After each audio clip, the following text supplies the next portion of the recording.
Anne of Green Gables. Chapter 1.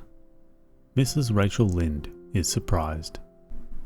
Mrs. Rachel Lynde lived just where the Avonlea main road dipped down into a little hollow, fringed with alders and ladies' eardrops, and traversed by a brook that had its source away back in the woods of the old Cuthbert place. It was reputed to be an intricate, headlong brook in its earlier course through the woods, with dark secrets of pool and cascade. But by the time it reached Lynde's Hollow, it was a quiet, well-constructed little stream, for not even a brook could run past Mrs. Rachel Lynde's door without due regard for decency and decorum.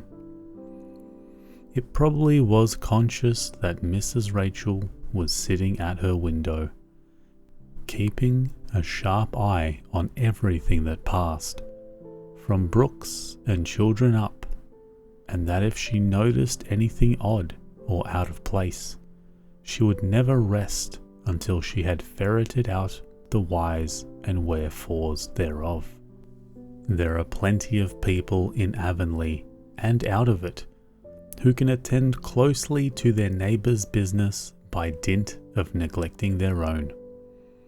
But Mrs. Rachel Lynde was one of those capable creatures who can manage their own concerns and those of other folk into the bargain. She was a notable housewife. Her work was always done, and well done. She ran the sewing circle, helped run the Sunday school, and was the strongest prop of the Church Aid Society and Foreign Missions Auxiliary. Yet, with all this, Mrs. Rachel found abundant time to sit for hours at her kitchen window, knitting cotton wrap quilts. She had knitted 16 of them, as Avonlea keepers were wont to tell in awed voices, and keeping a sharp eye on the main road that crossed the hollow and wound up the steep red hill beyond. Since Avonlea occupied a little triangular peninsula jutting out into the Gulf of St. Lawrence, with water on two sides of it, anybody who went out of it or into it had passed over that hill road and so run the unseen gauntlet of Mrs. Rachel's all-seeing eye. She was sitting there one afternoon in early June. The sun was coming in at the window, warm and bright. The orchid on the slope below the house was in a bridal flush of pinky white bloom, hummed over by a myriad of bees. Thomas Lynde, a meek little man whom Avonlea people called Rachel Lynde's husband, was sowing his late turnip seed on the hill field beyond the barn, and Matthew Cuthbert ought to have been sowing his on the big red brook field, away over by the Green Gables. Mrs. Rachel knew that he ought because she had heard him tell Peter Morrison the evening before in William J. Blair's store at Carmody that he meant to sow his turnip seed the next afternoon. Peter had asked him, of course, for Matthew Cuthbert had never been known to volunteer information about anything in his whole life. And yet, here was Matthew Cuthbert, at 3:30 on the afternoon of a busy day, placidly driving over the hollow hill and up the hill. And moreover, he wore a white collar and his best suit of clothes, which was plain proof that he was going out of the Avonlea, and he had the buggy and the sorrel mare, which betokened that he was going a considerable distance. Now, where was Matthew Cuthbert going, and why was he going there? Had it been any other man in Avonlea, Mrs. Rachel, deftly putting this and that together, might have given a pretty good guess as to both questions.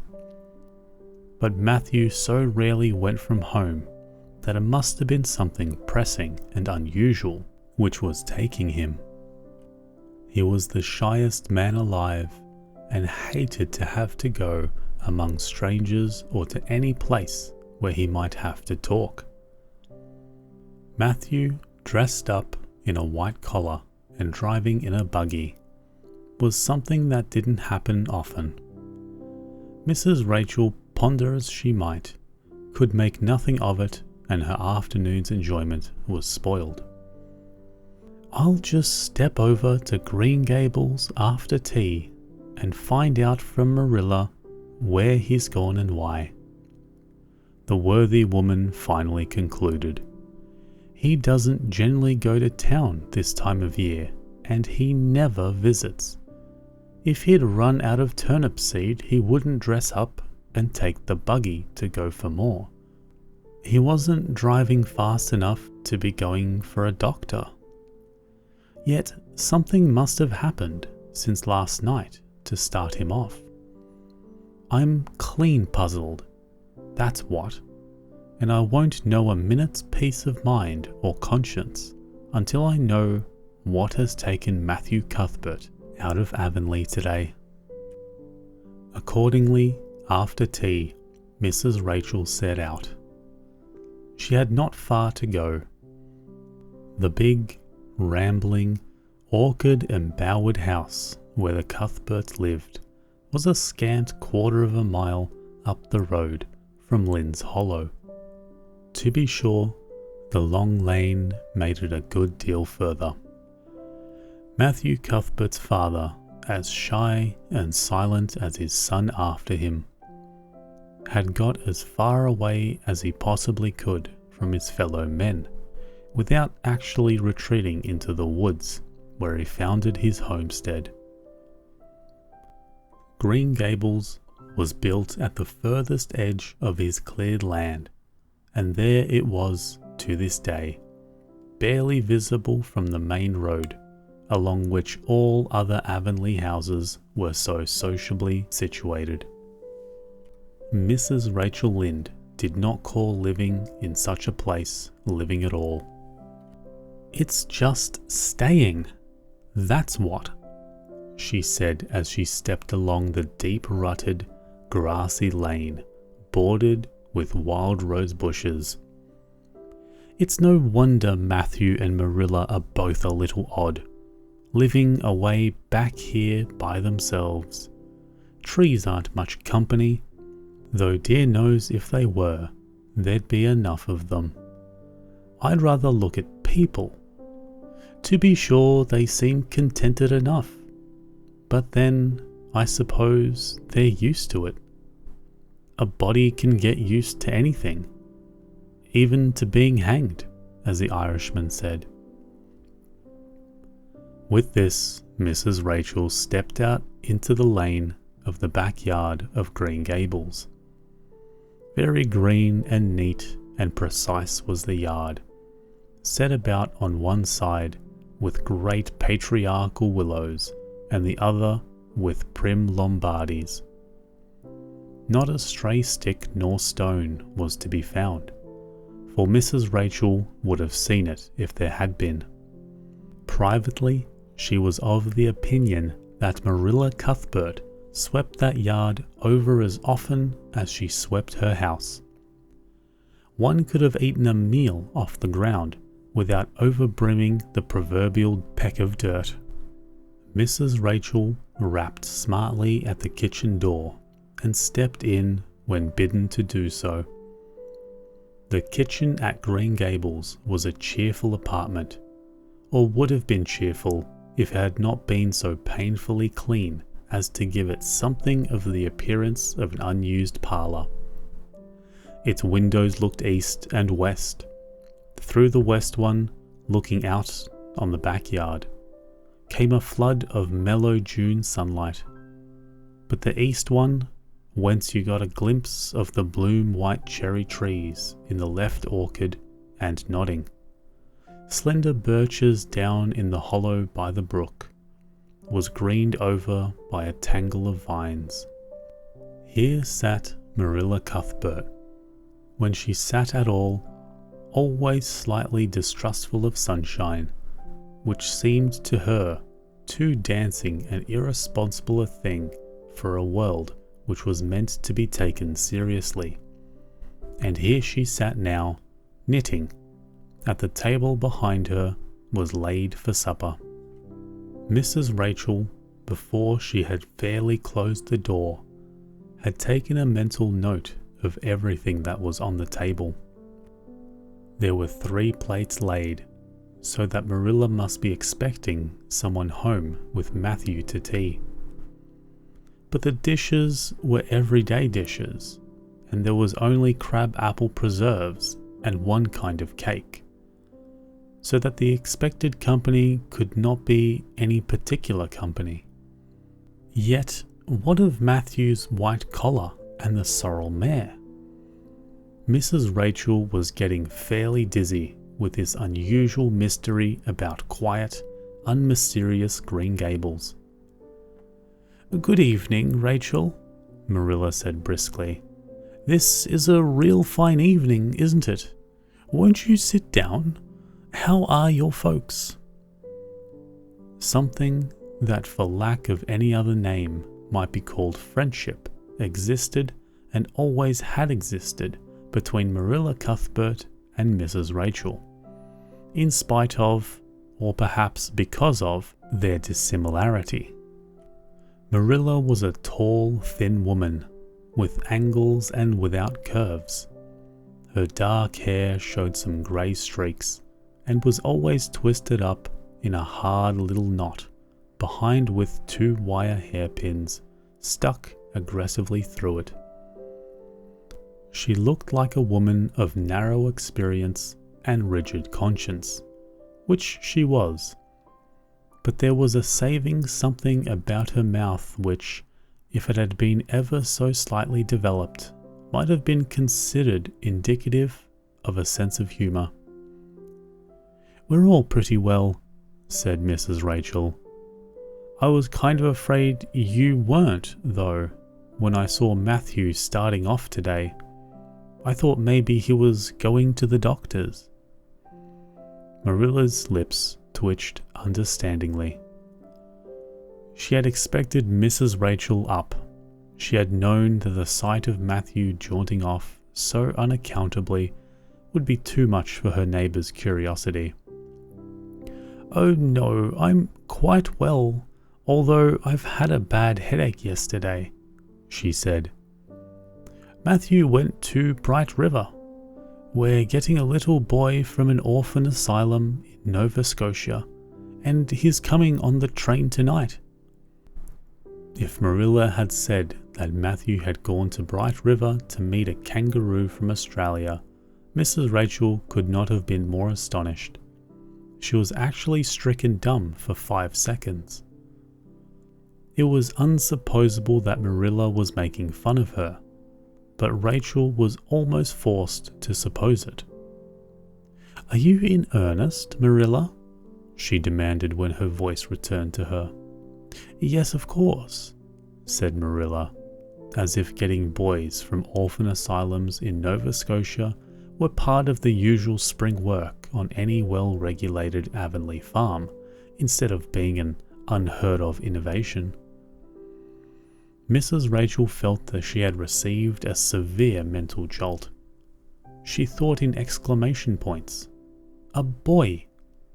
Marilla and Matthew Cuthbert of all people adopting a boy from an orphan asylum. Well, the world was certainly turning upside down. She would be surprised at nothing after this. Nothing. "What on earth put such a notion into your head?" she demanded disapprovingly. This had been done without her advice being asked, and must perforce be disapproved. "Well, we've been thinking about it for some time. All winter, in fact," returned Marilla. "Mrs. Alexander Spencer was up here one day before Christmas, and she said she was going to get a little girl from the asylum over in Hopeton in the spring. Her cousin lives there, and Mrs. Spencer has visited here and knows all about it. So Matthew and I talked it over, off and on, ever since. We thought we'd get a boy. Matthew is getting up in years, you know. He's 60, and he isn't so spry as he once was. His heart troubles him a good deal, and you know how desperate hard it's got to be to get help.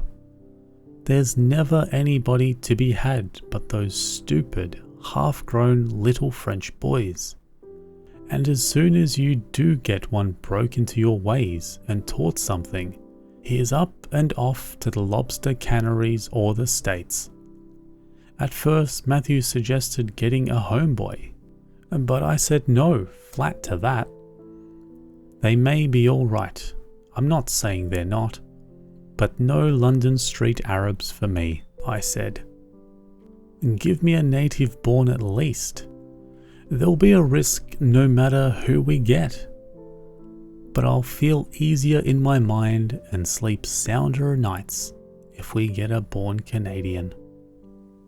So in the end, we decided to ask Mrs. Spencer to pick us out one when she went over to get her little girl. We heard last week she was going, so we sent her word by Rachel Spencer's folks at Carmody to bring us a smart, likely boy of about 10 or 11. We mean to give him a good home and schooling. We had a telegram from Mrs. Alexander Spencer today. The mailman brought it from the station, saying they were coming on the 5:30 train tonight. So Matthew went to Bright River to meet him. Mrs. Spencer will drop him off here. Of course, she goes on to White Sands Station by herself. Mrs. Rachel prided herself on always speaking her mind. She proceeded to speak it now, having adjusted her mental attitude to this amazing piece of news. Well, Marilla, I'll just tell you plain that I think you're doing a mighty foolish thing. A risky thing, that's what. You don't know what you're getting. You're bringing a strange child into your house and home, and you don't know a single thing about him, nor what his disposition is like, nor what of parents he had, nor how he's likely to turn out. Why, it was only last week I read in the paper how a man and his wife up on west of the island took a boy out of an orphan asylum, and he set fire to the house at night. Set it on purpose, Marilla, and nearly burnt them to a crisp in their beds. And I know another case where an adopted boy used to suck eggs. They couldn't break him of it. If you had asked my advice in the matter, which you didn't do, Marilla, I'd have said for mercy's sake not to think of such a thing. That's what. This job's comforting seemed neither to offend nor to alarm Marilla. She knitted steadily on. I don't deny there's something in what you say, Rachel. I've had some qualms myself, but Matthew was terrible set on it. I could see that, so I gave in. It's so seldom Matthew sets his mind on anything that when he does it, I always feel it's my duty to give in. And as for the risks, there's risks in pretty near everything a body does in this world. There's risks in people having children of their own, if it comes to that. They don't always turn out well. And then Nova Scotia is right close to the island. It isn't as if we're getting him from England or the States. He can't be much different from ourselves. Well, I hope it will turn out all right, said Mrs. Rachel in a tone that plainly indicated her painful doubts. Only don't say I didn't warn you if he burns Green Gables down or puts strychnine in the well. I heard of a case over in New Brunswick where an orphan asylum child did that, and the whole family died in fearful agonies. Only it was a girl in that instance." "Well, we're not getting a girl," said Marilla, as if poisoning wells were a purely feminine accomplishment and not to be dreaded in the case of a boy. "I'd never dream of taking a girl to bring up. I wonder at Mrs. Alexander Spencer for doing it. But there, she wouldn't shrink from adopting a whole orphan asylum if she took it into her head." Mrs. Rachel would have liked to stay until Matthew came home with his imported orphan, but reflecting that it would be a good 2 hours at least before his arrival, she concluded to go up the road to Robert Bell's and tell the news. It would certainly make a sensation second to none, and Mrs. Rachel dearly loved to make a sensation. So she took herself away, somewhat to Marilla's relief, for the latter felt her doubts and fears reviving under the influence of Mrs. Rachel's pessimism. "Well, of all things that ever were or will be," ejaculated Mrs. Rachel when she was safely out in the lane. "It really seems as if I must be dreaming. Well, I'm sorry for that poor young one, and no mistake. Matthew and Marilla don't know anything about children, and they'll expect him to be wiser and steadier than his own grandfather, if so be's he ever had a grandfather, which is doubtful. It seems uncanny to think of a child at Green Gables somehow. There's never been one there, for Matthew and Marilla were grown up when the new house was built.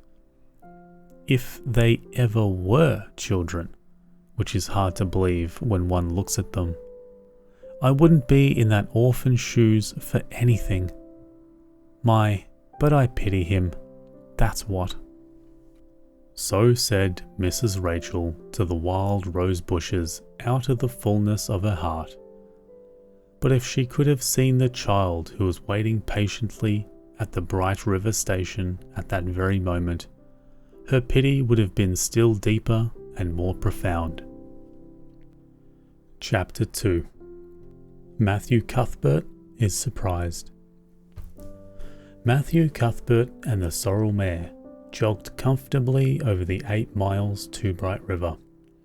It was a pretty road, running along between snug farmsteads, with now and again a bit of balsamy fir wood to drive through, or a hollow where the wild plums hung out their filthy bloom. The air was sweet with the breath of many apple orchards, and the meadows sloped away in the distance to horizon mists of pearl and purple, while the little birds sang as if it were the one day of summer in all the year. Matthew enjoyed the drive after his own fashion, except during the moments when he met women and had to nod to them. For in Prince Edward Island you are supposed to nod to all and sundry you meet on the road, whether you know them or not. Matthew dreaded all women except Marilla and Mrs. Rachel. He had an uncomfortable feeling that the mysterious creatures were secretly laughing at him. He may have been quite right in thinking so, for he was an odd-looking personage, with an ungainly face and a long iron-grey hair that touched his stooping shoulders, and a full, soft brown beard, which he had worn ever since he was 20. In fact, he had looked at 20 very much as he looked at 60, lacking a little of the greyness. When he reached the Bright River, there was no sign of any train. He thought he was too early, so he tied his horse in the yard of the Small Bright River Hotel and went over to the station house.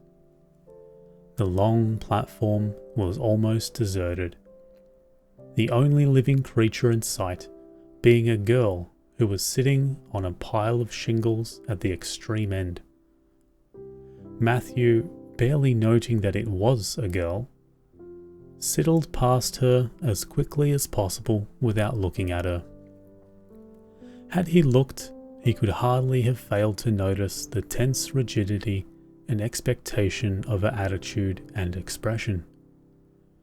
She was sitting there waiting for something or somebody, and since sitting and waiting was the only thing to do just then, she sat and waited with all her might and main. Matthew encountered the station master locking up the ticket office, preparatory to going home for supper, and asked him if the 5:30 train would come along soon. "The 5:30 train has been in and gone half an hour ago," answered the brisk official. "But there was a passenger dropped off to you, a little girl. She's sitting out there on the shingles. I asked her to go to the ladies' waiting room, but she informed me gravely that she preferred to stay outside. There was more scope for imagination, she said. She's a case, I should say." "I'm not expecting a girl," said Matthew blankly. "It's a boy that I've come for. He should be here. Mrs. Alexander Spencer was to bring him over from Nova Scotia for me." The station master whistled. "Guess there's been some mistake," he said. "Mrs. Spencer came off the train with that girl and gave her into my charge. Said you and your sister were adopting her from an orphan asylum, and that you would be along for her presently. That's all I know about it, and I haven't got any more orphans concealed hereabouts."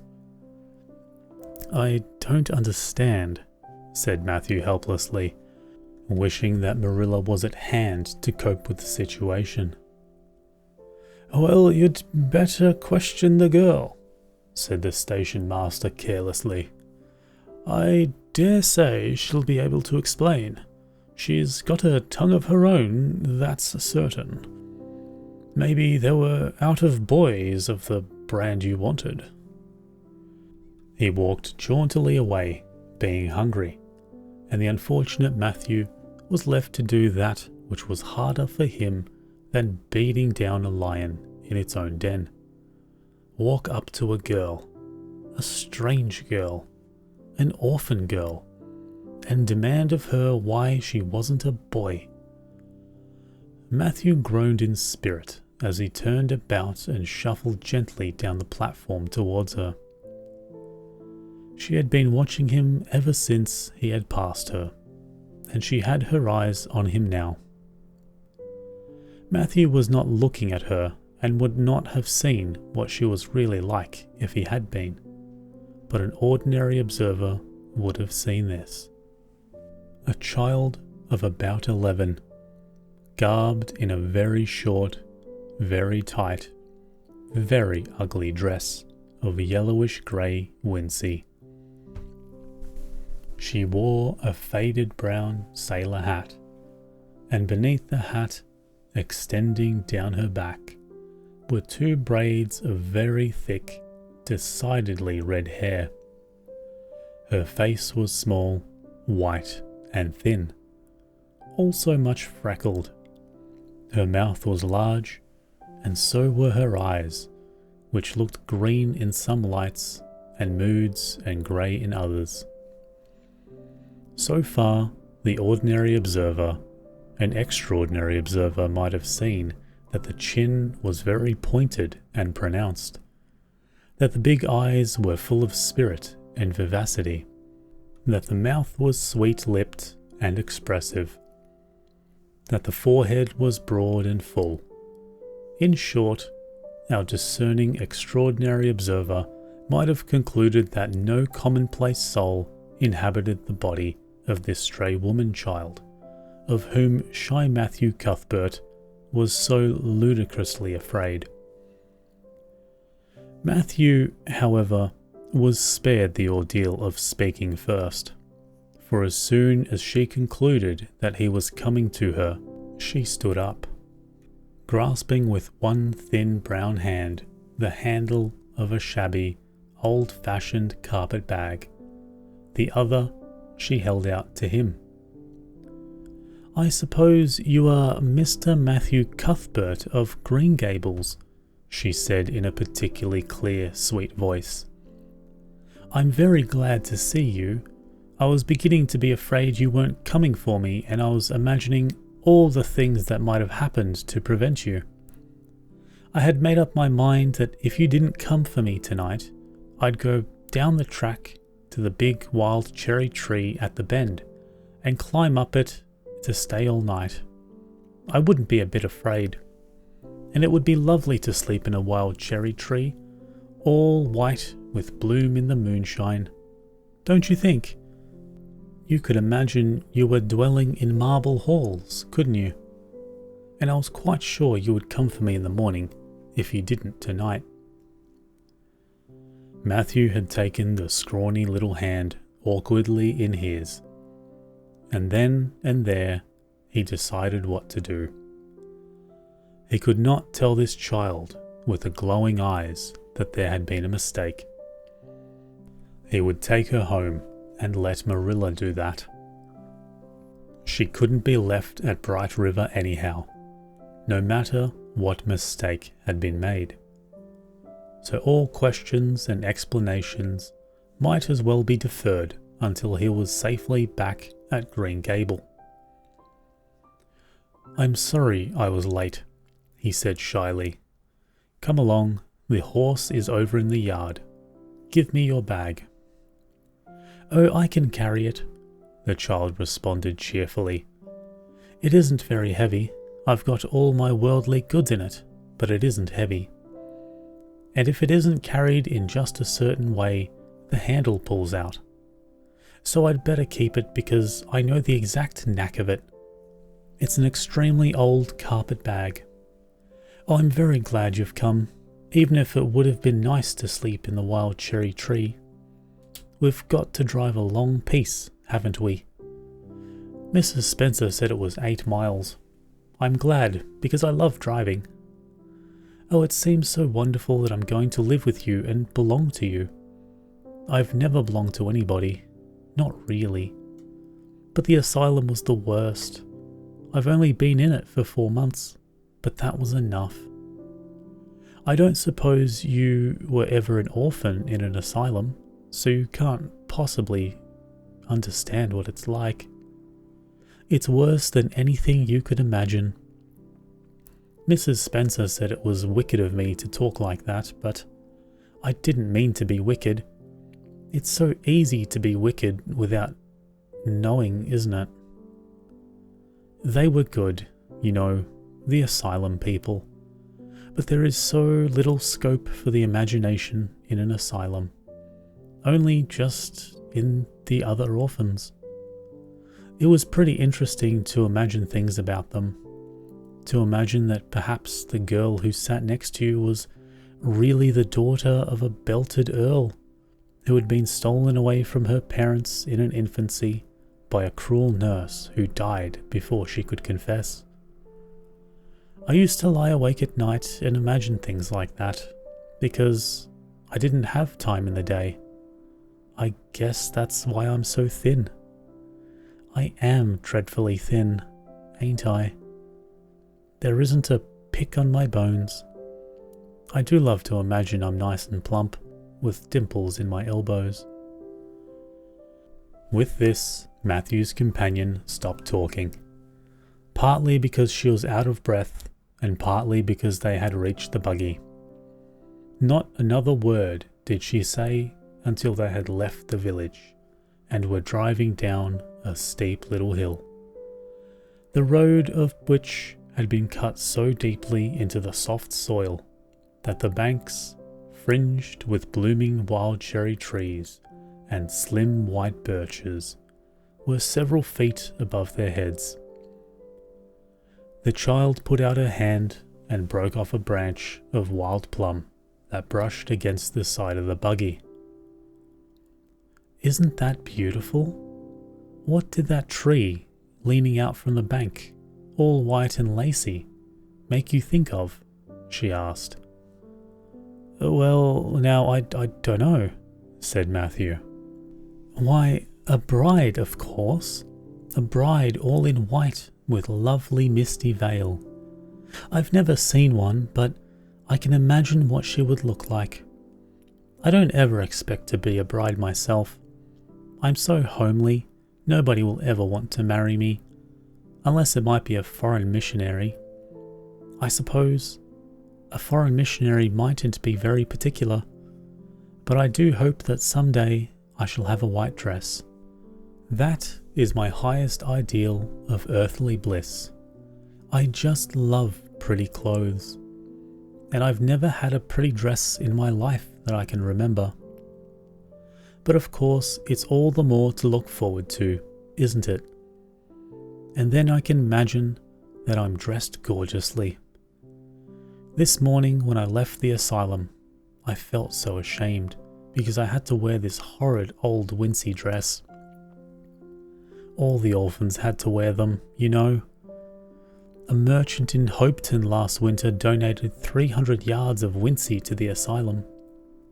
So people said it was because he couldn't sell it. But I'd rather believe it was out of the kindness of his heart. Wouldn't you? When we got on the train, I felt as if everybody must be looking at me and pitying me. But I just went to work and imagined that I had on the most beautiful, pale blue silk dress. Because when you are imagining, you might as well imagine something worthwhile. And a big hat, all flowers and nodding plumes, and a gold watch, and kids' gloves and boots. I felt cheered up right away, and I enjoyed my trip to the island with all my might. I wasn't a bit sick coming over in the boat. Neither was Mrs. Spencer, although she generally is. She said she hadn't time to get sick, watching to see that I didn't fall overboard. She said she never saw the beat of me for prowling about.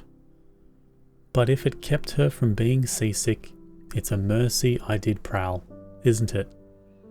And I wanted to see everything that was to be seen on that boat, because I didn't know whether I'd have another opportunity.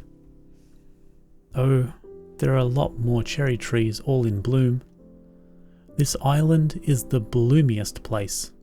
I just love it already, and I'm so glad I'm going to live here. I've always heard that Prince Edward Island was the prettiest place in the world, and I used to imagine I was living here, but I never really expected I would. It's delightful when your imaginations come true, isn't it? But those red roads are so funny.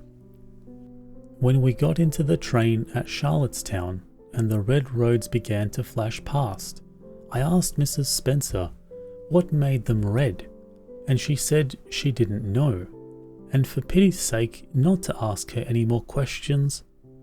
She said I must have asked her 1,000 already. I suppose I had too, but how are you going to find out about things if you don't ask questions?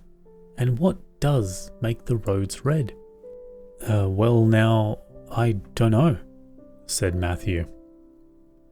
Well, that is one of the things to find out sometime. Isn't it splendid to think of all the things there are to find out about?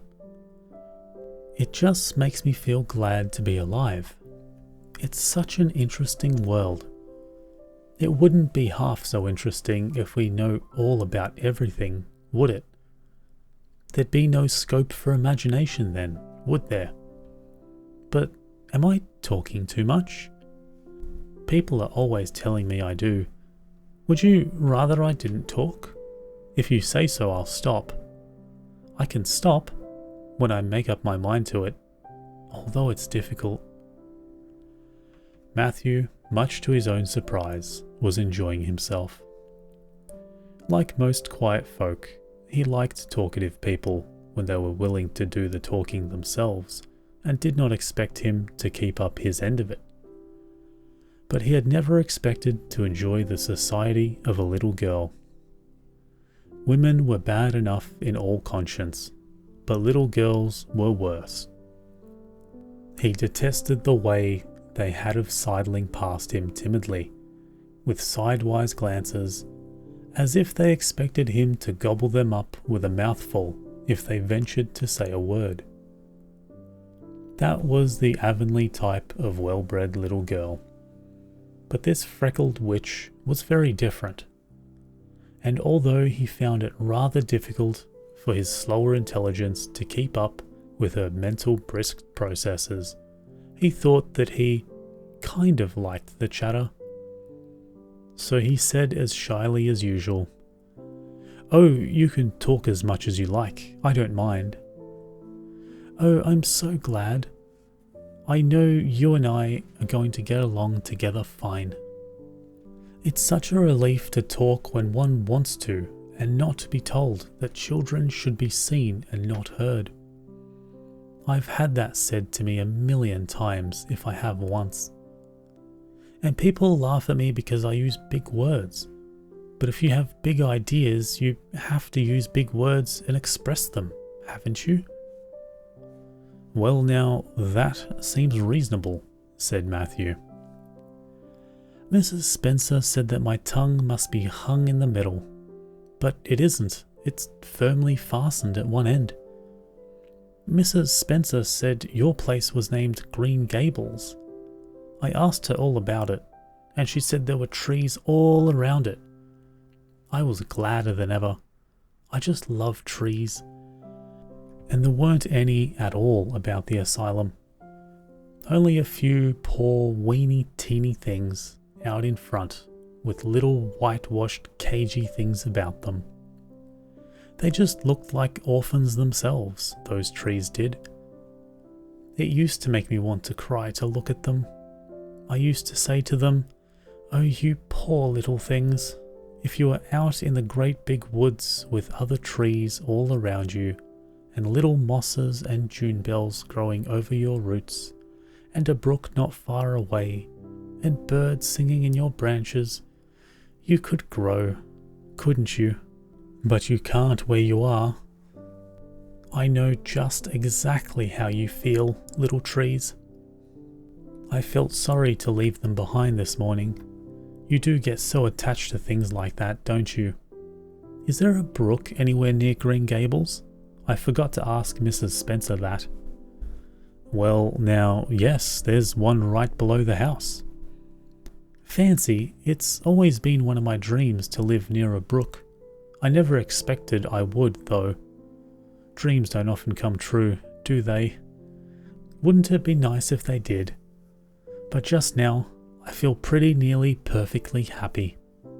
I can't feel exactly perfectly happy because, well, what colour would you call this?" She switched to one of her long glossy braids over her thin shoulders, and it held up before Matthew's eyes. Matthew was not used to deciding on the tints of ladies' tresses, but in this case there couldn't be much doubt. "It's red, ain't it?" he said. The girl let the braid drop back with a sigh that seemed to come from her very toes, and to exhale forth all the sorrows of the ages. "Yes, it's red," she said resignedly. "Now you see why I can't be perfectly happy. Nobody could who has red hair. I don't mind the other things so much, the freckles and the green eyes and my skinniness. I can imagine them away. I can imagine that I have a beautiful rose leaf complexion and lovely starry violet eyes, but I cannot imagine that red hair away. I do my best. I think to myself, now my hair is a glorious black, black as the raven's wing. But all the time, I know it is just plain red, and it breaks my heart. It will be a lifelong sorrow. I read of a girl once in a novel who had a lifelong sorrow, but it wasn't red hair. Her hair was pure gold, rippling back from her alabaster brow. What is an alabaster brow? I never could find out. Can you tell me? Well, now, I'm afraid I can't, said Matthew, who was getting a little dizzy. He felt as he had once felt in his rash youth when another boy had enticed him to go on the merry-go-round at a picnic. Well, whatever it was, it must have been something nice because she was divinely beautiful. Have you imagined what it must feel like to be divinely beautiful? Well, now, no, I haven't, confessed Matthew ingenuously. I have, often. Which would you rather be if you had the choice?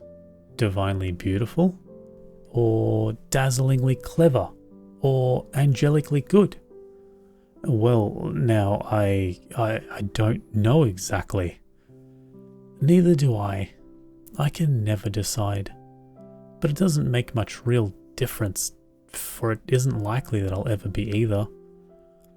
It's certain I'll never be angelically good. Mrs. Spencer says, "Oh, Mr. Cuthbert, oh, Mr. Cuthbert, oh, Mr. Cuthbert." That's not what Mrs. Spencer had said. Neither had the child tumbled out of the buggy, nor had Matthew done anything astonishing. He had simply rounded a curve in the road and found themselves in the Avenue. The Avenue, so called by the Newbridge people, was a stretch of road 400 or 500 yards long, completely arced over with huge, wide-spreading apple trees, planted years ago by an eccentric old farmer. Overhead was one long canopy of snowy fragrant bloom.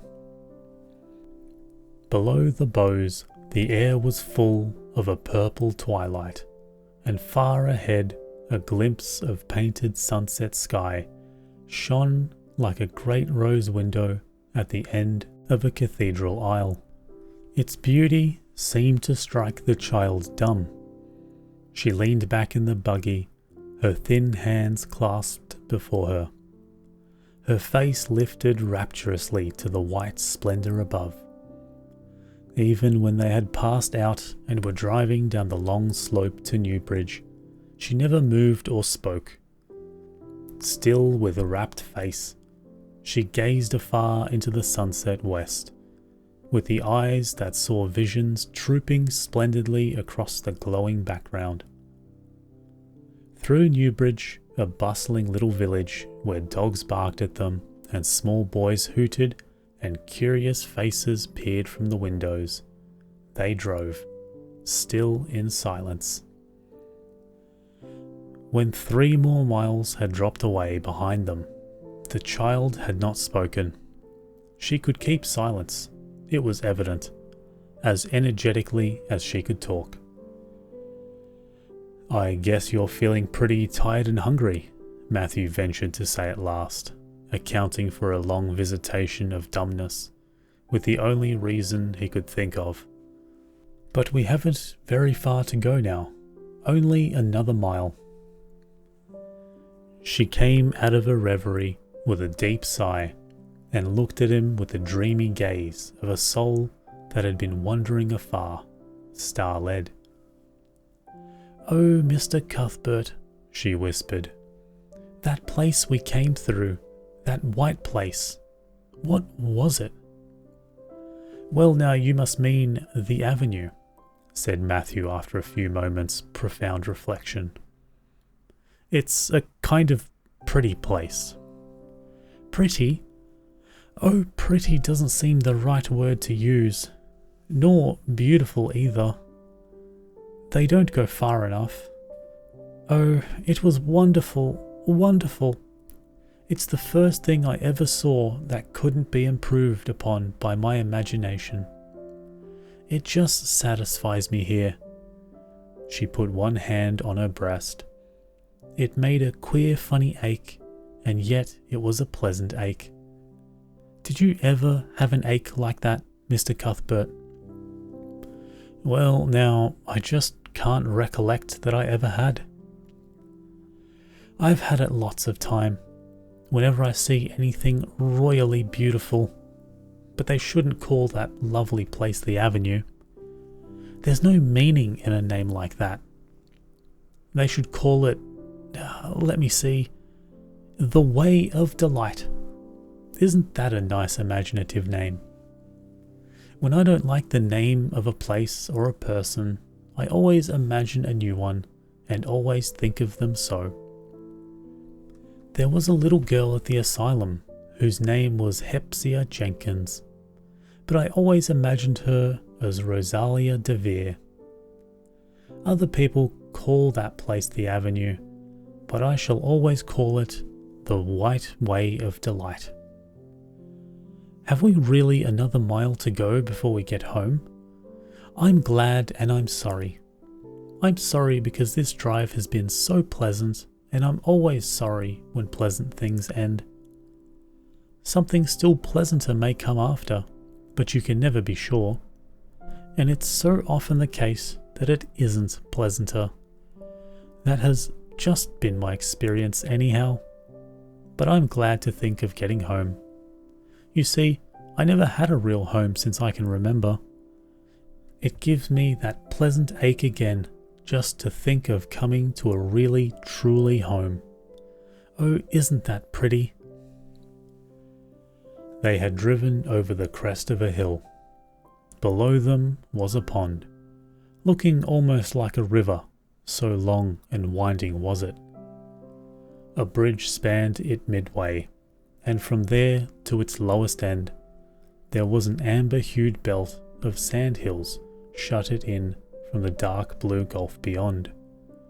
The water was a glory of many shifting hues, the most spiritual shadings of crocus and rose and ethereal green, with other elusive tintings for which no name has ever been found. Above the bridge, the pond ran up into the fringing groves of fir and maple, and lay all darkly translucent in their wavering shadows. Here and there, a wild plum leaned out from the bank, like a white-clad girl tiptoeing to her own reflection.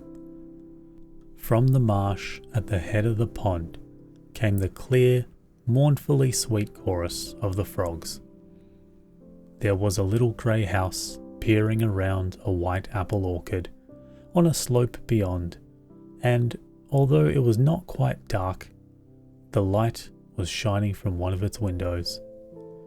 "That's Barry's Pond," said Matthew. "Oh, I don't like that name either.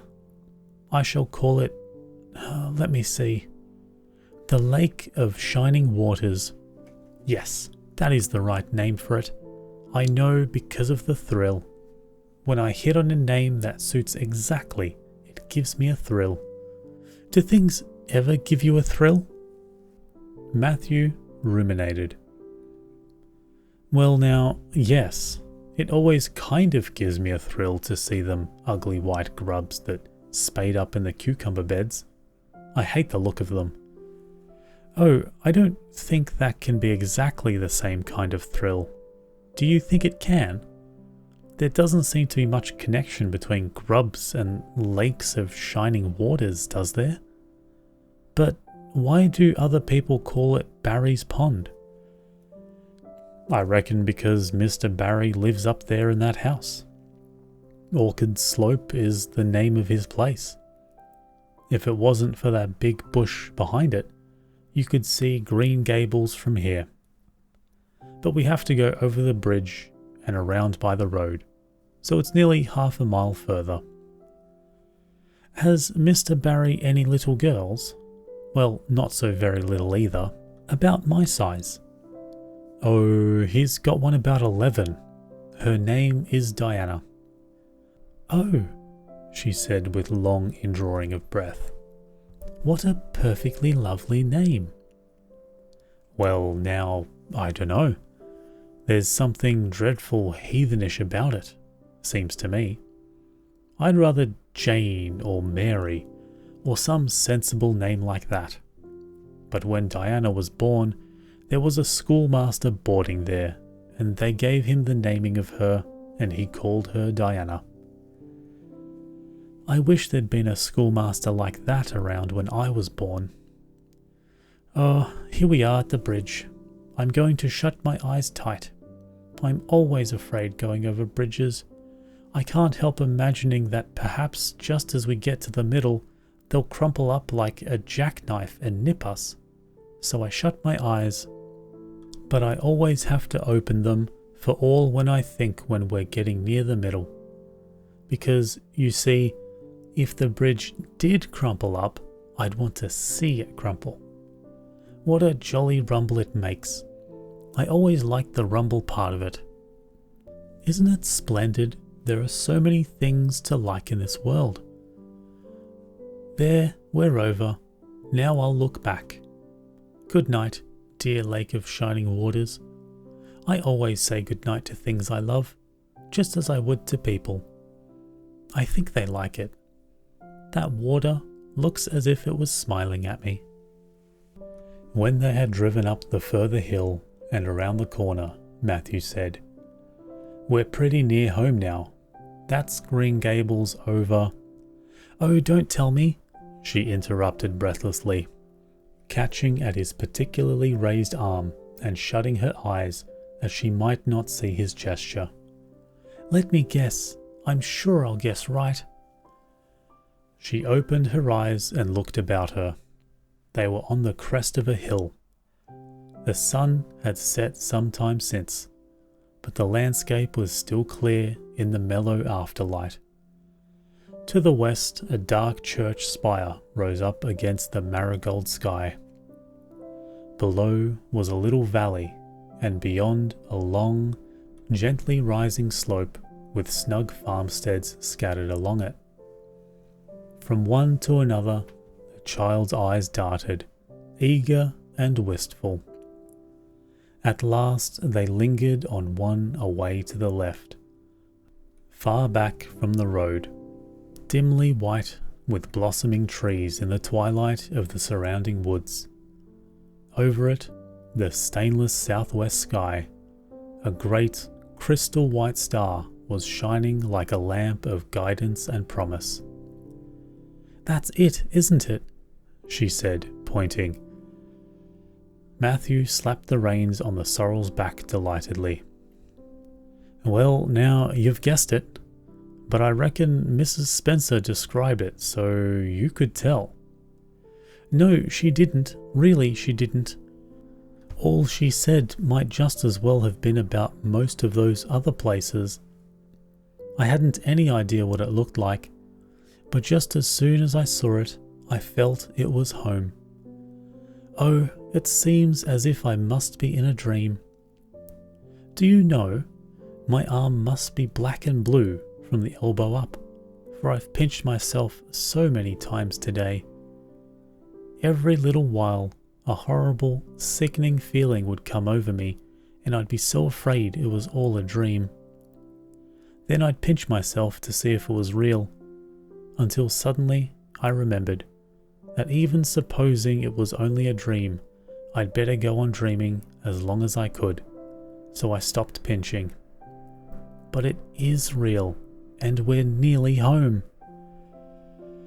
With a sigh of rapture, she released into silence. Matthew stirred uneasily. He felt glad that it would be Marilla, and not he, who would have to tell this waif of the world that the home she longed for was not to be hers after all. They drove over Lindy's Hollow, where it was already quite dark, but not so dark that Mrs. Rachel could not see them from her window vantage, and up the hill and into the long grass of Green Gables. By the time they arrived at the house, Matthew was shrinking from the approaching revelation with an energy he did not understand. It was not of Marilla or himself that he was thinking, or of the trouble this mistake was probably going to make for them, but of the child's disappointment. When he thought of that rapt light being quenched in her eyes, he had an uncomfortable feeling that he was going to assist at murdering something, much the same feeling that came over him when he had to kill a lamb or calf or any other innocent little creature. The yard was quite dark as they turned into it, and the poplar leaves were rustling silkily all around it. "Listen to the trees talking in their sleep," she whispered, as he lifted her to the ground. "What nice dreams they must have." Then, holding tightly to the carpet bag which contained all her worldly goods, she followed him into the house.